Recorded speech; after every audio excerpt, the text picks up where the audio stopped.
Question suivante. Donc c'est une question concernant question numéro 4, l'habitat. Ah pardon.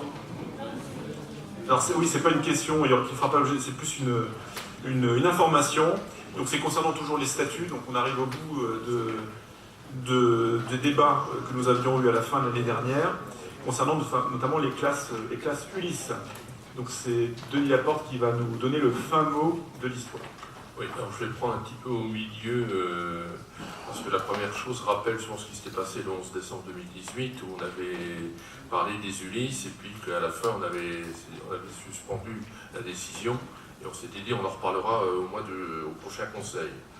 Donc la note de synthèse adressée avec la convocation proposait un retour aux communes des compétences soutien à l'époque aux classes d'élèves en difficulté Ulysse et la banque alimentaire. Aucune délibération n'a décidé de conserver la banque alimentaire, elle a donc été restituée et la question des classes de soutien a suivi le même régime, nonobstant les débats dont la question a été l'objet.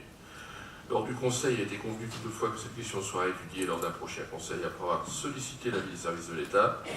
Ces derniers, sur la base de la circulaire 2015-129 du 21 août 2015, estiment que les Ulysses font partie intégrante de la compétence scolaire et qu'il n'est pas possible de restituer la compétence à la communauté d'agglomération sans restituer l'intégralité de la compétence scolaire.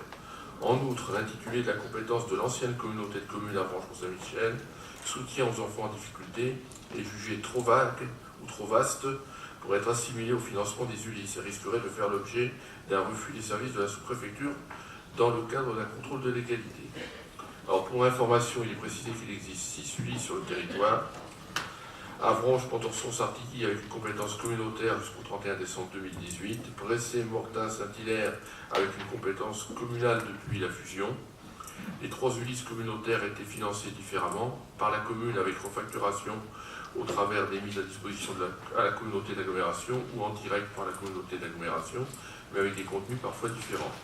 Ces 3 communes qui accueillent aujourd'hui une Ulysse percevront une attribution de compensation pour financer cette compétence et n'auront pas besoin de refacturer les communes dont sont originaires les enfants.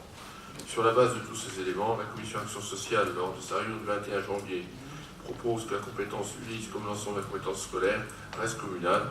Aucune délibération ne sera donc proposée au Conseil de communauté. Toutefois, en cas de volonté contraire, le Conseil communautaire pourra procéder à un vote pour inscrire la compétence Ulysse dans le cadre de la définition d'intérêt communautaire. Conformément à la réglementation, la majorité des 2 tiers du Conseil de communauté sera requise. Donc c'est juste une information, puisque on avait décidé que la compétence scolaire restait communale, donc les Ulysses suivent, tout simplement. Merci Denis, comme ça la chose est close, si je puis dire. On part donc sur des bases claires pour tout le monde. Est-ce qu'il y a des gens qui veulent prendre la parole, commenter? A priori non. Donc on va pouvoir